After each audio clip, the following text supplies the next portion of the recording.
Ben-Hadad Raja Aram mengumpulkan seluruh tentaranya. 32 orang raja bersama-sama dia, beserta kuda dan kereta. Lalu ia maju, ia mengepung Samaria dan memeranginya. Kemudian ia mengirim utusan ke kota itu, kepada Ahab, Raja Israel, dengan pesan. Beginilah pesan Ben-Hadad.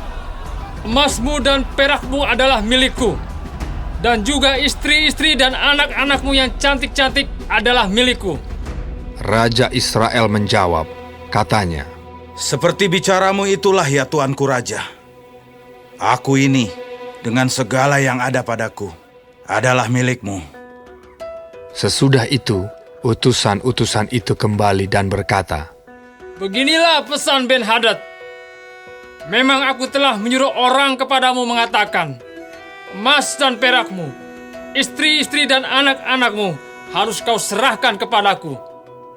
Tetapi besok kira-kira pada waktu ini, aku akan menyuruh pegawai-pegawaiku kepadamu, dan mereka akan menggeledah rumahmu dan rumah pegawai-pegawaimu.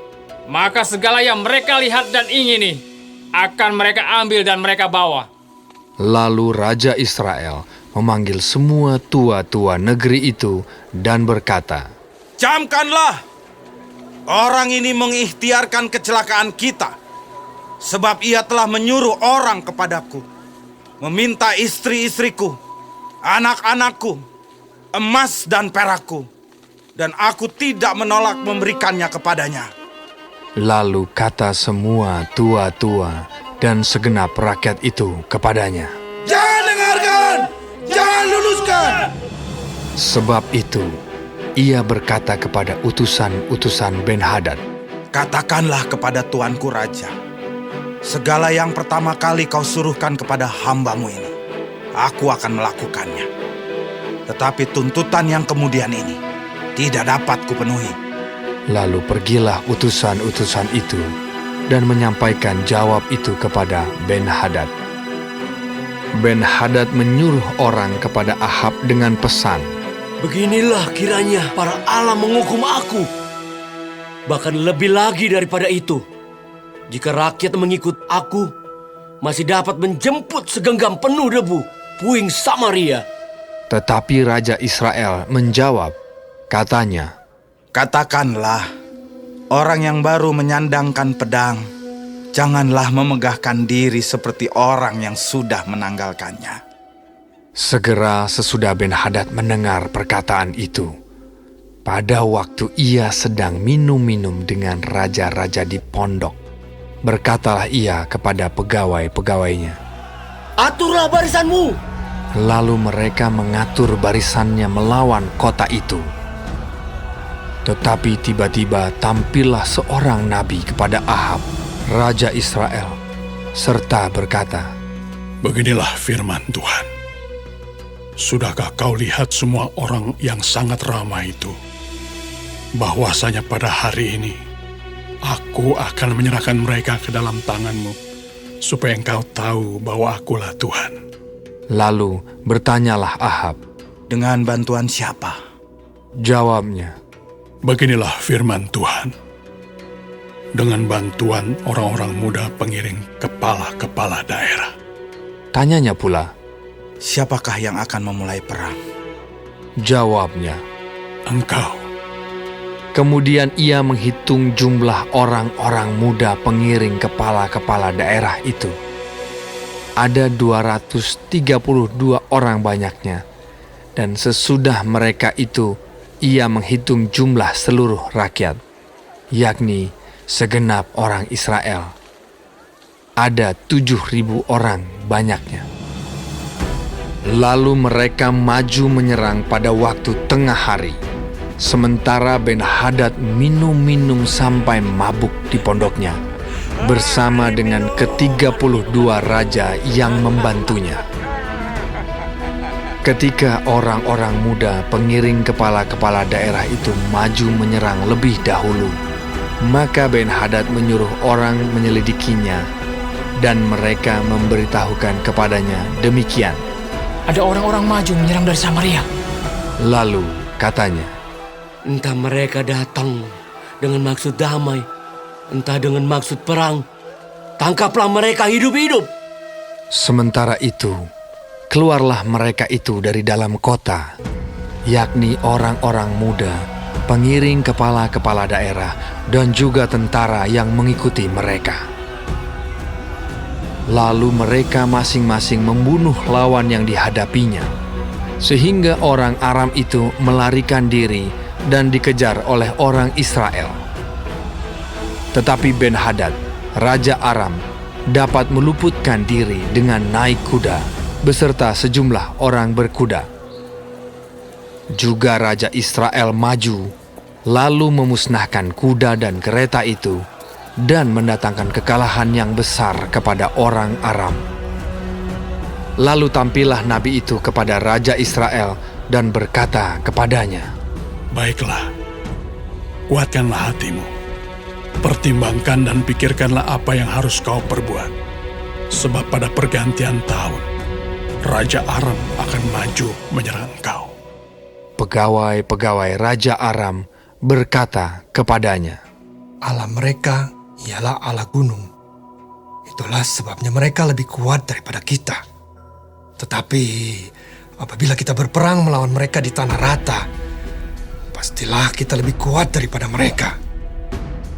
Bertindaklah begini. Pecatlah raja-raja itu masing-masing dari kedudukannya, dan angkatlah bupati-bupati menggantikan mereka. Lalu kerahkanlah tentara sebanyak tentara yang telah gugur dari pihakmu itu. Demikian pula kuda dan kereta sebanyak yang dahulu. Marilah kita berperang melawan mereka di tanah rata. Pastilah kita lebih kuat daripada mereka. Raja mendengarkan usul mereka dan bertindak demikian. Dalam tahun yang berikutnya, Ben-Hadad memeriksa barisan orang Aram. Lalu ia maju ke Afek untuk berperang melawan orang Israel. Orang Israel pun memeriksa barisannya, dan setelah dibekali, mereka berangkat menghadapi orang Aram. Orang Israel berkemah di hadapan mereka seperti dua kawanan kambing, sedang orang Aram telah datang membanjiri negeri itu. Maka tampillah abdi Allah dan berkata kepada Raja Israel, Beginilah firman Tuhan. Oleh karena orang Aram itu telah berkata, Tuhan ialah Allah gunung dan bukan Allah dataran, maka aku akan menyerahkan seluruh tentara yang besar itu ke dalam tanganmu, supaya kamu tahu bahwa akulah Tuhan. 7 hari lamanya mereka berkemah berhadap-hadapan. Tetapi pada hari yang ke-7, mulailah pertempuran. Dan pada suatu hari, orang Israel menewaskan 100.000 orang berjalan kaki dari orang Aram itu. Orang-orang yang masih tinggal melarikan diri ke Afek, ke dalam kota. Tetapi temboknya roboh menimpa ke-27.000 orang yang masih tinggal itu. Sementara itu, Ben-Hadad melarikan diri dan masuk ke kota dan bersembunyi dari satu kamar ke kamar yang lain. Lalu berkatalah pegawai-pegawainya kepadanya, Ketahuilah, kami telah mendengar bahwa raja-raja kaum Israel itu adalah raja-raja pemurah. Marilah kita menaruh kain kabung pada pinggang kita dan tali pada kepala kita, dan dengan demikian keluar menghadap Raja Israel. Barangkali ia akan menyelamatkan nyawamu. Lalu mereka melilitkan kain kabung pada pinggang mereka dan tali pada kepala mereka. Kemudian mereka pergi menghadap Raja Israel sambil berkata, Hambamu Ben-Hadad berkata, kiranya tuanku membiarkan aku hidup. Jawabnya, Masih hidupkah dia? Dia saudaraku. orang-orang itu menganggap hal itu sebagai tanda yang baik. Maka segeralah mereka berpegang pada perkataannya itu, lalu berkata, Memang saudaramu Ben-Hadad. Sesudah itu, berkatalah Ahab, Pergilah, ambil dia. Jadi keluarlah Ben-Hadad mendapatkan dia, lalu diajak naik ke atas kereta. Kata Ben-Hadad kepadanya, kota-kota yang telah diambil Bapakku dari pihak Bapamu akan kukembalikan. Engkau boleh juga membuat pasar bagimu di Damsyik, seperti yang dibuat Bapakku di Samaria. Dan aku sendiri, kata Ahab. akan membiarkan engkau pergi dengan perjanjian. Lalu ia mengadakan perjanjian dengan dia dan membiarkannya pergi. Seorang dari rombongan nabi berkata kepada temannya atas perintah Tuhan. Pukullah aku. Tetapi orang itu menolak memukulnya. Lalu ia berkata kepadanya, Oleh sebab engkau tidak mendengarkan suara Tuhan, ketahuilah, apabila engkau pergi daripadaku, seekor singa akan menerkam engkau. Dan ketika orang itu pergi daripadanya, maka seekor singa bertemu dengan dia lalu menerkam dia. Kemudian nabi itu bertemu dengan orang lain, lalu ia berkata, Pukullah aku. Orang itu memukul dan melukai dia. Sesudah itu, nabi itu pergi dan berdiri menantikan raja di jalan, sambil menyamar dengan membubuh kain pembalut pada matanya. Pada waktu raja lewat, ia mengadukan halnya kepada raja, katanya, Ketika hambamu ini maju ke tengah pertempuran, tiba-tiba ada seorang meninggalkan barisan dan membawa seorang kepadaku sambil berkata, Jagalah orang ini, jika ia hilang dengan cara bagaimanapun juga, maka nyawamu adalah ganti nyawanya, atau engkau harus membayar setalenta perak. Ketika hambamu ini repot sana-sini, orang itu menghilang. Kemudian Raja Israel itu berkata kepadanya, Begitu jugalah hukumanmu. Engkau sendiri telah menetapkannya. Lalu segeralah ia membuka kain pembalut itu dari matanya, sehingga Raja Israel mengenali dia sebagai seorang dari rombongan nabi. Kata nabi itu kepadanya, Beginilah firman Tuhan. Oleh karena engkau telah membiarkan lolos orang yang dikhususkan bagiku untuk ditumpas, maka nyawamu adalah ganti nyawanya, dan rakyatmu ganti rakyatnya. Lalu Raja Israel pergi ke istananya dengan kesal hati dan gusar. Maka sampailah ia di Samaria.